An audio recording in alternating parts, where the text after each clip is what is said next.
Hey there, this is your head coach, Steve Hopkins. I'm going to bring you into this room on a quick little voyage and tell me if you get more comfortable or least comfortable. We've got the infamous notebook. We've got 4 chairs here. I'm going to come in and close the door because we need privacy. And I'm actually going to even kind of flip these blinds up. Okay, so how are you feeling right now as we sit down to have a conversation? Does this look or sound familiar at all?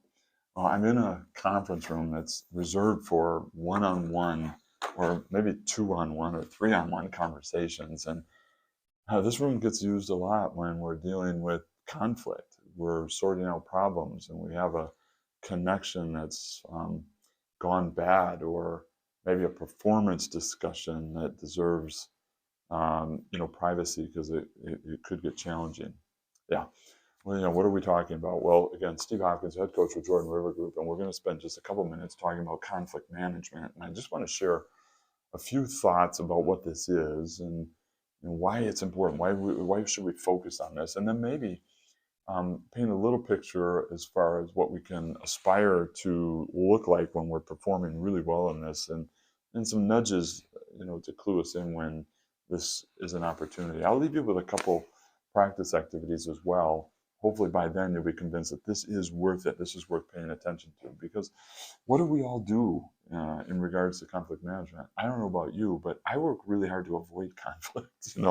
I don't sign me up for a big dose of conflict every day, right? I like to avoid it, and I think we learn skills that if we master it, we think, hey, we're going to have smooth sailing, things are going to go good, and we're going to have less problems.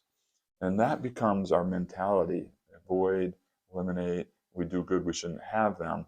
If we have conflict, that's a failure, and we got to kind of rinse and repeat and try to avoid that. That's the solution. I think by the end of this video, we'll reiterate that. What if we change that perspective and just say, you know what, um, I'm human, you're human. At some point, we're probably going to have a conflict. Conflict's a given, and if that's the case, then our mindset could be, hey, when we get into that situation, what could we do to move through it successfully and functionally, healthily? All right, so that's what we'll talk about a little bit. But what are we talking about as far as conflict management? Really, the basic intuitive thing of resolving or reducing challenges between other people, social interactions that produce conflict. I think addressing disputes, resolving disputes, could fit into that category as well. On the positive side of like restoring things back to harmonious interactions, right? That's the positive impact on the other side, creating acceptable solutions that are good mutually, right? Not just a winner and a loser necessarily. So the reason why we should spend some time on this is because certainly companies and teams can fail um, with the inability to work through conflict successfully, and they can succeed. All right, if conflicts are a given and we don't master this, then we could stay stuck, right? Ineffective, slow, or failure, either or.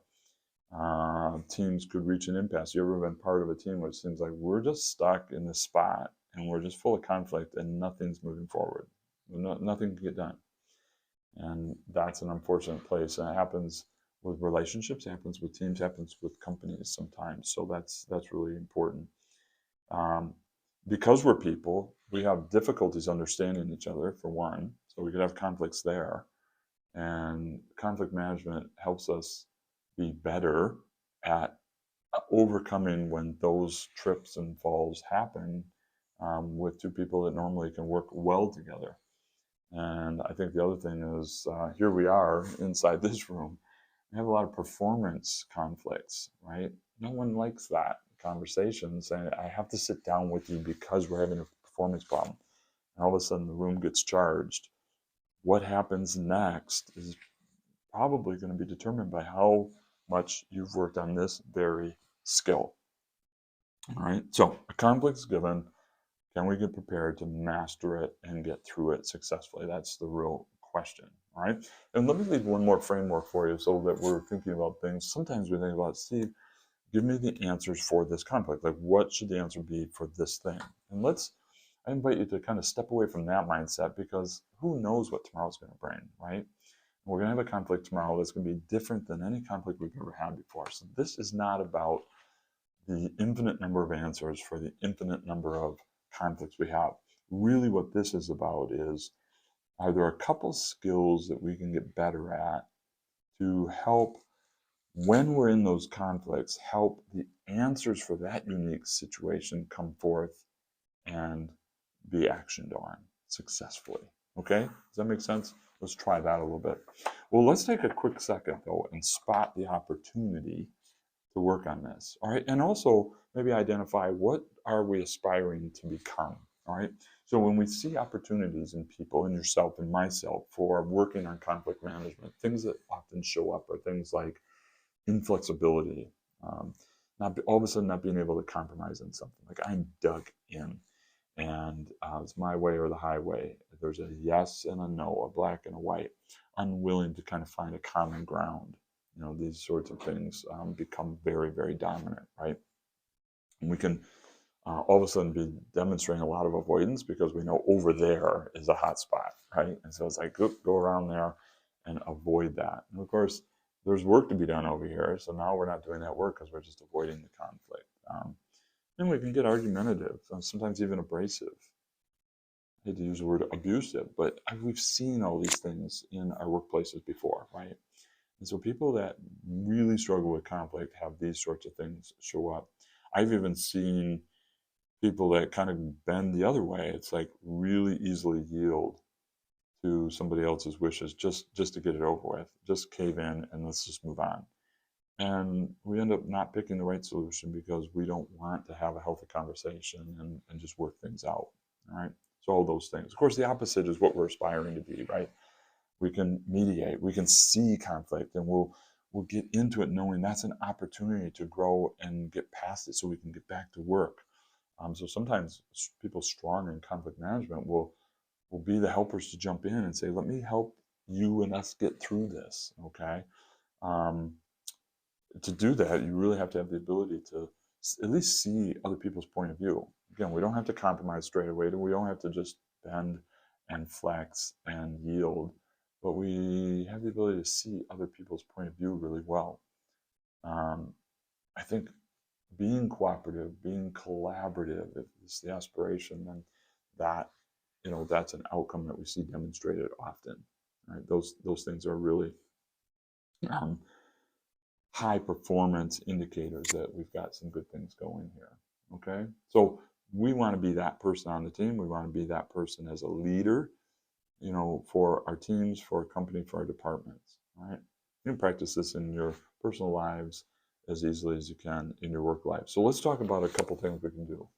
And I'll kind of break it up between reflection, so your own personal work, and then there's some interactive things we can practice to get good at it. And remember, let's not focus on a solution for a conflict. Let's focus on skills that will help us in that situation bring forth good byproducts, good stepping stones for doing this. And one of the things you can do is just challenge yourself when you're in a conflict, you're thinking about, you're thrust into a conflict, or you're remembering about one that happened today or yesterday. Can you identify if you were in a win or lose mentality? And I know when we're talking about that right now, you're like, I wasn't in a win or lose mentality. I was like thoughtful and let's see and let's consider everybody's point of view. These are the things we aspire to. But if you go back and really think about the last time you felt a little bit of angst, a little bit of conflict, a little bit of rub, a little bit of friction, what was going on inside your head? Did you have a perspective that you were fighting for or siding with? And did we start to take action that said, let's win? Let's get better at our point of view. Let's continue to push. And the goal was to win, or we ended up losing. And I think it's worth reflecting on because it just helps us understand, do we accidentally drop into this mindset and then our behaviors follow that? Okay. We become a fuel source to the conflict, like gasoline on the fire, so to speak. right? As opposed to saying, hey, I want to de-stress some of that. And part of that is, is there a different solution than the lose description I have or the win description I have? Let me listen. Let's see. Let's peer into the situation. Right? It's just a reflective activity. To do that, the other thing I just like the word ego. Like saying the word ego just challenges me to look in the mirror and have a conversation with myself and say, Steve, are you trying to be the total driver in this whole thing? Like your way, I'm teaching, I'm instructing, I'm disciplining, I'm being dictatorial. It's my thought, my intellect, my position, my ego. All right. Very difficult to be heavily entrenched in our ego if we're going to exercise conflict management. Right. So just whatever way you think of it, say, oh, I got to remember to temper my ego down a little bit. Try to put some other people first. You don't have to compromise yet, but I want to check my ego. That's one of my favorite phrases. So those are just a couple reflective prompts for you, okay? And you can look back to the last conflicts you had. You can look at one you're in right now. And we want that kind of at our quick disposal when we get into the next one, all right? Just say, am I only thinking about a win-loss proposition here? And where does my ego feel like it is? Is it right here in play, or is it kind of off on my shoulder?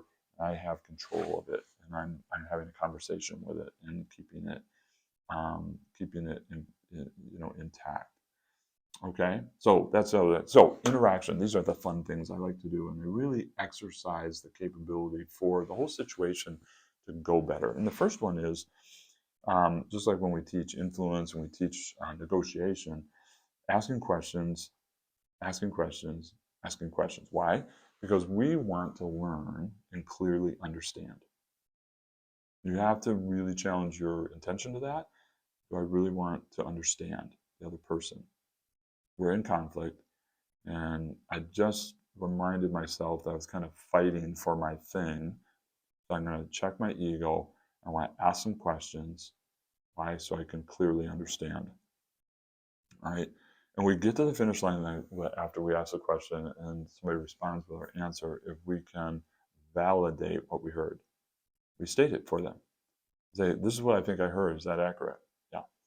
So you're just going through the exercise. It's a great ego checking exercise as well, because it's very hard to have our ego in full tilt while we're asking questions, right? That's a disarming, putting somebody else first type of activity. But the purpose of it is to make sure we gather information so we get the whole deal, we get the whole scoop, we understand the whole thing. Remember, we're not win or lose. There could be something else there that's a possible door to walk through. All right. And so again, it's a really good example of a thing to do that not necessarily giving away the total answer yet. The answer is going to come forth if we do this really well. All right. So ask questions to clarify and understand the other person, and then validate that you heard that correctly. We didn't filter it through our biased win-loss mentality and all that sort of thing that happens sometimes. All right. And then I love being a peacemaker sometimes in these situations, even if we're one of the parties. All right. Work to de-escalate. So practice the ability to de-escalate the room. All right. And that doesn't mean everybody just has to sacrifice their points of view. They have to give up their voice or any of that. We're just talking about de-escalation. And here's the steps I like to that. First of all, see that there's a need for de-escalation. Things are getting out of hand and it's becoming ineffective to continue going the way it is. See it. Ooh, we're in one of those situations. All right. It's great to practice. If you're not engaged in it, you're a viewer of it. You're a party to the witness of it happening, right? And then help articulate, create, or suggest a pause, right? Hey, what I think would be great right now is if we all just took a break for a minute, because I think things are kind of going sideways and it's really not beneficial to continue right at this moment. Create a pause, all right? And then with a pause, even if you stay in the room, it's just like, hey, let's pause for a second, catch our breath. And then we can make an inquiry. Anybody want to speak of what they feel right now or what they feel is going on? We're talking about making this software decision, but it seems like we got a lot of else going on. Does anybody want to share? Or I saw this. Peggy, do you want to talk about why that was a hot button for you? You can inquire after we've had a little bit of pause and after we've kind of jumped in and seen the situation. And then from that, we can give a direction. And sometimes the direction is, you know what, this is pretty hot right now. How about if we try to pick this up tomorrow? Or it could be, thank you, Peggy. I think it would be great to hear from John now to see, what's different from his perspective. We can give a little bit of direction, but it's only effective after we've kind of de-escalated things. So you can become a de-escalation expert. Be certified in that, and you'll find out that you can manage conflicts really well because some of the answers, some of the contributions, some of the participation will increase once things are manageable again. Right? So those two things, and sometimes, by the way, escalation can happen even with silence. So we got all the nonverbals going on. People are just got steam coming out of their ears, even though there's not yelling. You can be a de-escalation person right there. I see a lot going on right now. Why don't we just take a pause for a second and catch our breath? All right, that's a great opportunity to do that. All right, so reflect on those things. Do a couple of those interaction activities, and I think you'll feel yourself getting stronger, more confident, so that we can embrace the truth, which is conflict is coming. All right, what do you want to do when it's there? Okay, a couple of these exercises help you manage that a little bit better, and I think you'll find yourself coming up with a solution and the resolution and being that high performer in conflict management that you want to be and your team desperately is hoping you are. Thanks so much. I look forward to seeing you on the other side of the river.